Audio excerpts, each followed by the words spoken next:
আফ্রিকার নির্জন প্রান্তরে দাঁড়িয়ে আছে এক রহস্যময় গাছ, যাকে কেউ বলে জীবনের বৃক্ষ, আবার কেউ বলে শয়তানের বৃক্ষ। স্থানীয় লোককাহিনী বলে রাতের অন্ধকারে এই গাছের কাছে আত্মারা ঘুরে বেড়ায়। কেউ কেউ বিশ্বাস করত এই গাছের ভেতরে বন্দী রয়েছে প্রাচীন শক্তি। কিন্তু এসব কি শুধুই গল্প, নাকি এর পেছনে লুকিয়ে আছে আরো বড় কোনো রহস্য? আজ আমরা জানব পৃথিবীর অন্যতম রহস্যময় গাছ বায়োবাব ট্রি এর অবিশ্বাস্য গল্প।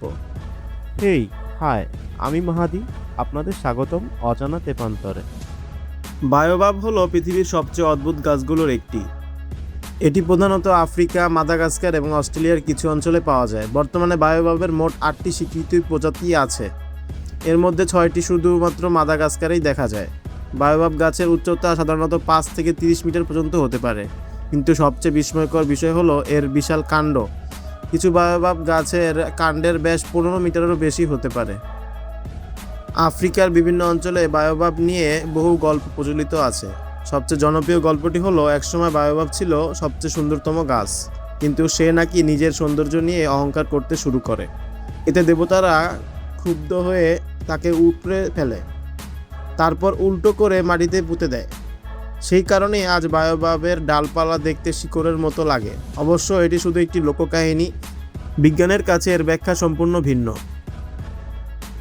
বায়োবাবের অদ্ভুত আকৃতির আসল কারণ হলো এর বেঁচে থাকার কৌশল। এই গাছ সাধারণত এমন অঞ্চলে জন্মায় যেখানে বছরের অধিকাংশ সময়ই প্রচণ্ড খরা থাকে।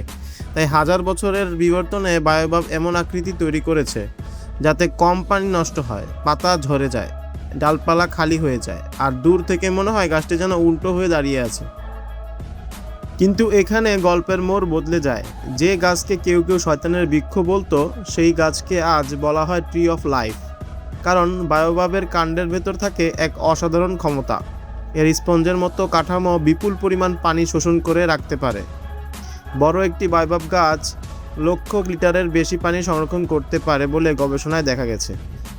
খরার সময় এই সঞ্চিত পানি গাছটিকে বাঁচিয়ে রাখে এবং অসংখ্য প্রাণীকে আশ্রয় দেয়। বায়োবাবের আরেকটি রহস্যময় বিষয় হলো তার বয়স। বায়োবাব পৃথিবীর সবচেয়ে দীর্ঘজীবী গাছগুলোর একটি।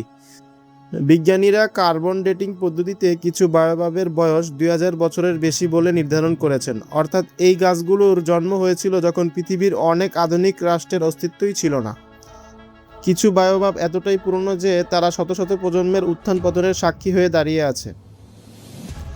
বায়োবাব শুধু একটি গাছ নয়, এর ফল খাদ্য হিসেবে ব্যবহৃত হয়।